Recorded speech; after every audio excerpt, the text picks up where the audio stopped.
Il arrive que beaucoup de rumeurs se propagent sur les réseaux sociaux. Et certaines de ces rumeurs visent certains pays et certaines sociétés. Comment le musulman peut alors faire pour se protéger, lui et sa société, de ces rumeurs? Il n'y a aucun doute que dans les réseaux sociaux et les nouveaux médias, quels qu'ils soient,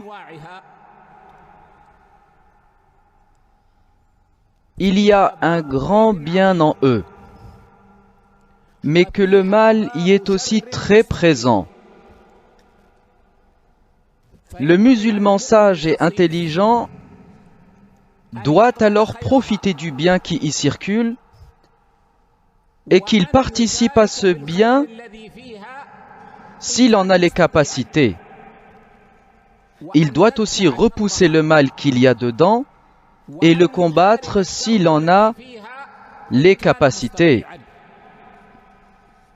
Et parmi les maux de ces réseaux d'information, il y a toute cette propagande et ces rumeurs orientées visant le bien des musulmans.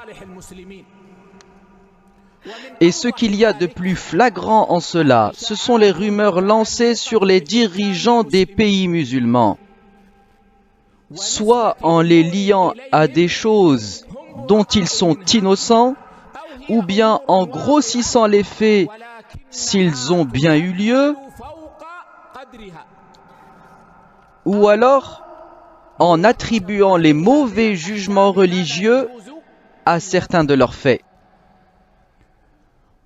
Et comme nous savons pertinemment, ces choses-là ne viennent pas juste de personnes isolées, mais tout ceci est bien orchestré dans le but d'atteindre le bien des musulmans. Et le moins que tu puisses faire au sujet de ces rumeurs, c'est de ne surtout pas les transmettre, même si c'est que pour les condamner. Fais en sorte que cette rumeur s'arrête en arrivant à toi. Et gare à toi si tu la transmettais. Il y a des gens qui vont juste commenter une rumeur en mettant des points d'exclamation, mais sachez qu'en faisant cela, vous avez partagé la rumeur. Fais donc en sorte de tuer cette rumeur et qu'elle ne soit pas partagée. Et si tu as les capacités de démontrer que cette rumeur est fausse, alors oui, fais-le. Il y a des gens aussi qui partagent des rumeurs juste pour faire rire. Mais ceci n'est pas autorisé.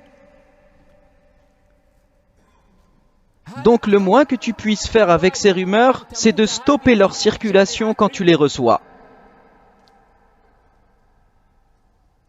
Et la règle générale, mes frères, c'est que quand une rumeur sur un musulman vous parvient, vous devez obligatoirement avoir une bonne opinion de lui,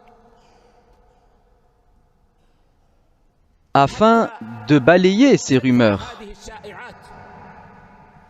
Qu'en est-il alors quand ceci concerne le dirigeant du pays, de ce que fait l'État ou d'autres choses de ce genre? Il ne fait donc aucun doute que la personne doit avoir une bonne opinion des dirigeants musulmans. Les intérêts des musulmans sont liés à ces gens. Et comme nous avons répété tant de fois, les dirigeants doivent être conseillés, mais selon la manière demandée. Et il est interdit de les laisser sans conseil. Cela dit, il faut les conseiller tout en respectant le rang qu'ils occupent. Et il est interdit de les rabaisser aux yeux des gens.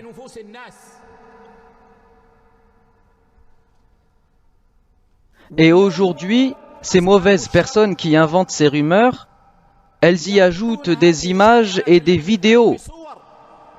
Ces gens sont des spécialistes dans ça. Et la grande majorité de ce qu'ils font n'est que mensonge.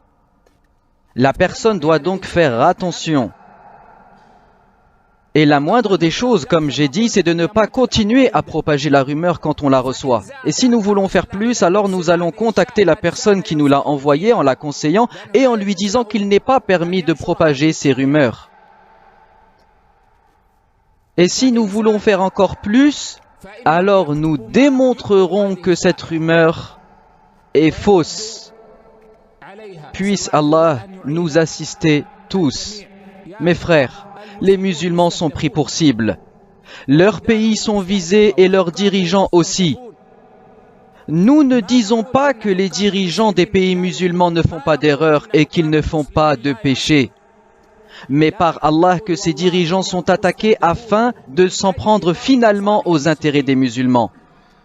Nous devons donc tous faire attention. Nous devons connaître ce danger et savoir comment agir avec.